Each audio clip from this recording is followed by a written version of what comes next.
Bienvenidos a nuestro programa El Tensiómetro, donde semana a semana vemos distintos temas de actualidad.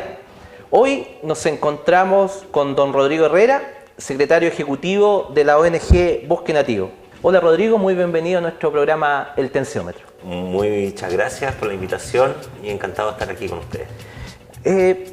Una primera pregunta de orden general, ¿cómo se define bosque nativo o qué es el bosque nativo? Bueno, básicamente el bosque es un ecosistema, ¿ya? Donde se interrelacionan un montón de factores, ¿ya? Y básicamente estas formaciones vegetales de bosque son de manera natural, ¿ya? Para que entienda bien la gente, ahí hay un ecosistema donde convive fauna, flora y le da una biodiversidad característica a los distintos tipos de bosques nativos que tenemos. Nosotros tenemos 12 tipos de bosque nativo, ya, de acuerdo a la clasificación. Y acá en la zona centro ya, tenemos uno de los bosques más enfermos de Chile, más degradados, que es el bosque esclerófilo, el bosque mediterráneo. Oye, Rodrigo, ¿y ustedes formaron una ONG que lleva ese nombre? ¿Cuál es la historia de la historia viene del año 93. Nosotros somos la Agrupación de Ingenieros Forestales por el Bosque Nativo. ¿Ya? Esta es una organización de la sociedad civil sin fines de lucro que está conformada por alrededor de 300 socios, todos técnicos y en su mayoría ingenieros forestales, también hay de otras formaciones. Y desde el año 93 nosotros perseguimos un objetivo que es el de un desarrollo forestal sustentable, ¿ya? Con énfasis, ¿ya? En la conservación y la protección de los bosques nativos. Entonces nuestros objetivos más específicos que tienen que ver con monitoreo forestal, con política de legislación, con educación ambiental, con certificación forestal, están en torno a encontrar el manejo forestal sustentable, que hoy en día lo necesitamos y que en algunos casos obviamente dista mucho de lo que nosotros nos gustaría que fuera. Ustedes generan acciones como decía, ¿no es cierto?, de ir mostrando lo que está pasando con el bosque nativo, también acciones de educación, de extensión. Exactamente, hoy en día estamos con 5 líneas de trabajo. Una que es el área política y legislación, que básicamente lo que hacemos nosotros es entregar propuestas, ¿ya? De normativas, leyes o políticas públicas para mejorar la actual institucionalidad y las políticas forestales, ¿ya? Han habido una serie de eventos que los podemos conversar más adelante, ¿sí? En donde nosotros hemos tenido una activa participación. También tuvimos una activa participación en lo que fue la ley de bosque nativo, que estuvo 16 años en el Congreso Nacional y donde nosotros junto a otras organizaciones impulsamos harto que exista una ley de bosque nativo que obviamente vaya al fomento y a la protección de los bosques nativos y en especial siempre cuidando que los recursos estén bien en manos de los pequeños y los medianos propietarios. Por otro lado está el área de monitoreo forestal, donde desde hace muchos años junto a otras organizaciones, el CODEF, el WWF, han desarrollado monitoreos forestales, que es básicamente identificar áreas donde empresas forestales están realizando malas prácticas, ¿ya? De eso nosotros tenemos bastante documentación. Este año el equipo de monitoreo forestal ha lanzado o ha divulgado casos puntuales en Chiloé, en la región de los ríos, donde empresas obviamente no están haciendo bien las cosas. Oye, para ir matizando un poco en este aspecto, hoy día los mercados cada día son más exigentes al cuidado del patrimonio natural de los países.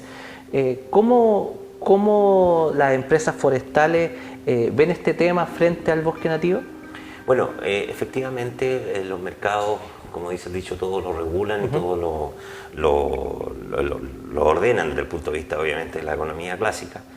Hay un interés por parte de las empresas actualmente, y que dista mucho de lo que pasó en el pasado, de tomar conciencia y obviamente responder a estos mercados con elementos de conservación y protección, tanto en plantaciones forestales como en bosque nativo. Y sobre todo en ellas, que se concentran en lo que son las plantaciones forestales. Ahora, hay sistemas de certificación. Nosotros adherimos al FSC, que es un sistema de certificación, el cual bajo sus principios y criterios nos da la confianza ya para que se produzcan estándares y donde las empresas puedan respetar estos estándares. Obviamente las empresas, ya, el FSC no es algo vinculante, no está asociado a alguna política a mayor pública precio, o perfecto. alguna ley. Por lo tanto, las empresas son libres de entre comillas, lo aplican, ¿ya? Y en muchos casos nos hemos dado cuenta que lo aplican a su manera, ¿ya? Y es por eso, por ejemplo, que hace poco denunciamos a una empresa forestal en Chile que estaba realizando malas prácticas y que le suspendieron el sello hace poco. Entonces, el tema de los mercados, el tema de las regulaciones, el tema de estos sistemas de certificación son muy importantes. Ha ido ayudando. Ha ido ayudando y esperamos obviamente que esta mayor conciencia aumente.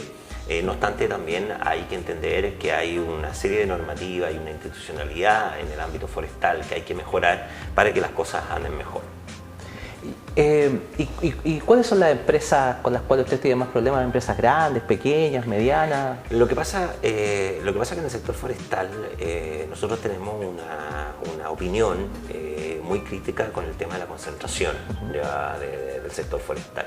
Ya, y probablemente con esto estamos entrando un poco al tema que nos convoca, que el 700, el decreto ley 701 o el proyecto de ley que presentó el gobierno para modificarlo y extenderlo. Efectivamente hay empresas como Arauco, como CMPC, como Maciza, que son grandes empresas que han invertido en el país, ¿ya? Pero también que han generado unas externalidades positivas desde el punto de vista económico. De hecho, por eso Chile hoy ostenta casi los 6.000 millones de dólares en exportaciones, pero también con muchos pasivos ambientales desde el punto de vista social y ambiental, ¿ya?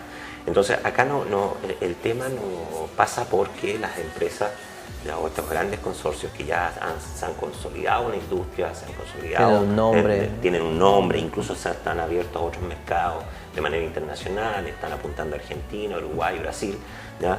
La idea es que estas empresas puedan desarrollar técnicas que mejoren sus prácticas, ¿ya? De ahí tenemos también opiniones sobre cómo las empresas fomentan o expanden ya los monocultivos, plantaciones exóticas, principalmente de pino y eucalipto. Acá el desarrollo se hizo a pesar del bosque nativo, o sea, pasando por el bosque nativo, o las empresas han sido capaces de un poco equilibrar este tema. Lo que pasa es que hay una historia ya en Chile que, bueno, podríamos hablar desde la llegada de los españoles a Chile, donde hay documentos que dicen que habían cerca de 35 millones de hectáreas de bosque nativo, y hoy en día quedan 13,6 millones de hectáreas. ¿Ya? Pero si nos acercamos un poco más, la degradación, la pérdida del bosque nativo se ha producido por varios factores. Incendios en el pasado, habilitación para la tierra agrícola, la minería tuvo un efecto fuerte sobre los bosques nativos y obviamente las empresas forestales que en un tiempo, principalmente la década de los 90, sustituyó bosque nativo y de hecho ahora ellos lo están reconociendo. Entonces obviamente las empresas tienen ya algo que responder en ese sentido. Ahora, el año 74 ya se empieza, bajo la estructura del modelo económico neoliberal que nosotros tenemos actualmente, ya se empiezan a sentar bases en distintos sectores, minería, pesca y en el sector forestal, ya para efectos de consolidar la industria. Y entonces, siempre nosotros sentimos que siempre el bosque nativo ya ha sido como el hermanito pobre ya de lo que es los recursos forestales en general, ¿ya? Y nosotros pretendemos que eso se revierta. Por eso luchamos mucho con el tema de la ley de bosque nativo. Y el decreto ley 701 del año 74 hasta el 98 en su primera fase benefició mucho a las empresas forestales, ¿ya? O sea, el boom, digamos, claro, de crecimiento se dio ahí. El boom se dio ahí. De hecho, del total de bonificaciones que se hicieron, un 95% llegó a las grandes empresas forestales y solo un 5% a los pequeños y medianos propietarios. Después hay una modificación al decreto ley 701 del año 74, el año 98, y donde se incorpora a los pequeños propietarios. El tema es que desde el año 98 hasta el año 2010, ¿ya? Al evaluar esa norma, ya nos damos cuenta que siguen siendo beneficiadas las grandes empresas y los pequeños propietarios en alrededor de un 30%. El 701, su extensión termina ahora. Exactamente, por eso te explicaba. Entonces, hay como 3 periodos, del 74 al 98, del 98 al 2010, y de ahí se hace una prórroga al 701, ¿ya? Que estaba condicionada a sacar una institucionalidad ambiental, que estaba condicionada a que la CONAF fuera un servicio público. Hoy en día la CONAF es un servicio público-privado, ¿ya? Y ahora el gobierno, el 2 de octubre de este año, entrega al Congreso, vía Cámara de Diputados, un proyecto de ley que modifica y extiende por 20 años más el 701, ¿ya? Porque dentro de una de las razones, el plazo de expiración de esta prórroga del año 2010 expira el 31 de diciembre del 2012. ¿Ya? Entonces ahí nosotros tenemos, después de leer técnicamente el proyecto ahora y analizarlo en profundidad, nosotros estamos convencidos de que Chile no necesita más de modificaciones ni de extensiones. Chile lo que necesita es una nueva ley de fomento forestal. Y con esto, en primer lugar, quiero decir que, porque se nos ha criticado mucho de que nosotros somos los anti todo, lo que no queremos. No, acá lo que nosotros queremos es una nueva ley, ¿ya? Con una mirada y con un objetivo diferente. Claro, esa es un poco la pregunta que yo te iba a hacer. Exactamente. O sea, ¿ustedes reconocen que una ley de fomento forestal para Chile es necesaria? Por supuesto. Ahora, por supuesto que es necesaria. La discusión está en cómo se aborda esta. Por supuesto que es necesaria una ley de fomento forestal. Hoy en día hay miles de pequeños propietarios que cerrarle las puertas o ponerle candado a una plantación forestal o a un bosque nativo no tiene sentido. Ellos necesitan vivir. El tema es cómo se hacen las cosas, ¿ya? Entonces, después de pasar de una etapa de mucho apoyo a las empresas forestales, después de un intento en incorporar a los pequeños propietarios, ¿ya? Nosotros creemos que el tema de la conservación de los suelos, el tema del agua, el tema de la superación de la pobreza deben ser los ejes centrales, pero no solamente en los suelos descubiertos, que es lo que propone ¿Por qué el gobierno. no nos vas contando un poco, a lo mejor para que nuestros televidentes entiendan qué son las cosas que hoy día se están proponiendo como modificación a la ley y qué es lo que ustedes proponen? Lo que nosotros proponemos, efectivamente. Bueno, en primer lugar, lo que el gobierno plantea, y son como 5 puntos. Ellos plantean un proyecto de ley focalizado en pequeños y medianos propietarios, ¿ya? También incluyendo una definición dentro del proyecto de ley que se llama otros propietarios, ¿ya? Según ellos excluyendo, ¿ya?, a las grandes empresas, ¿ya? Pero curiosamente, ¿ya?, del informe financiero, ¿ya?, del proyecto de ley, por lo menos el 75, el 80% del informe financiero es para plantaciones productivas, y las plantaciones productivas hoy en día están en manos de las empresas forestales, y en el peor caso, si los pequeños propietarios entraran al mercado, ya, con el tema de las plantaciones forestales, obviamente quienes van a comprar los insumos de ellos son las grandes empresas. Entonces aquí no estamos hablando de que solamente van a ser los pequeños propietarios los que se van a beneficiar con esto. En segundo lugar, bueno, toda esta línea, ya, el gobierno propone un fondo concursable. Y ahí nosotros tenemos una gran crítica. En primer lugar, el fondo concursable está establecido en lo que es la ley de bosque nativo, y nosotros creemos que tiene que ser asignación directa. ¿Por qué fue asignación directa desde el año 74 al año 2010 y ahora va a cambiar un fondo concursable? Eso genera un riesgo, entre comillas, de inversión para el pequeño propietario. El objetivo, ¿ya?, quizás podría haber partido con eso en primer lugar. El objetivo, a juicio de nosotros, conserva el mismo objetivo del 701. Hace una modificación en el artículo 12 donde dice, bueno, dónde deberían de estar concentrados los incentivos. Nosotros quisiéramos que los incentivos estuvieran concentrados básicamente en pequeños y medianos solamente, ¿ya?, para fomentar ya las plantaciones forestales, ¿ya? Pero en áreas de recuperación vegetacional. Y para nosotros las áreas de recuperación vegetacional que no están definidas en este proyecto debieran ser suelos desnudos, que es lo que propone el gobierno, suelos erosionados, ¿ya?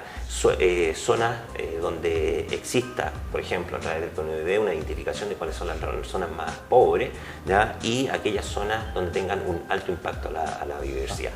En segundo lugar, ese objetivo, ya con eso nosotros estamos diciendo, conservemos el agua y su calidad, conservemos los suelos, ¿ya? Y también, obviamente, hagamos diversificar el desarrollo rural para sacarlos de la pobreza. Hoy en día en el sur, yo los invito a ustedes a regiones como la de octava, la novena, donde la gente está tomando agua con barro. El tema del agua es un tema muy crucial, quizás estratégico en este país. Entonces pensar en un proyecto donde estamos fomentando monocultivos forestales, porque eso es lo que es, ¿ya? No tiene mucho sentido, considerando que la literatura actual claramente identifica que entre una formación vegetal de bosque nativo y entre una plantación, quien chupa más agua, quien consume más agua es la plantación. Otro tema importante son las normas de protección ambiental. ¿Te parece, Rodrigo, que a la vuelta de la pausa nos sigas contando acerca de las diferencias? La conversación está muy importante, pero también necesitamos hacer una pausa en nuestro programa El Tensiómetro, donde estamos conversando con Rodrigo Herrera, secretario ejecutivo de la ONG Bosque Nativo.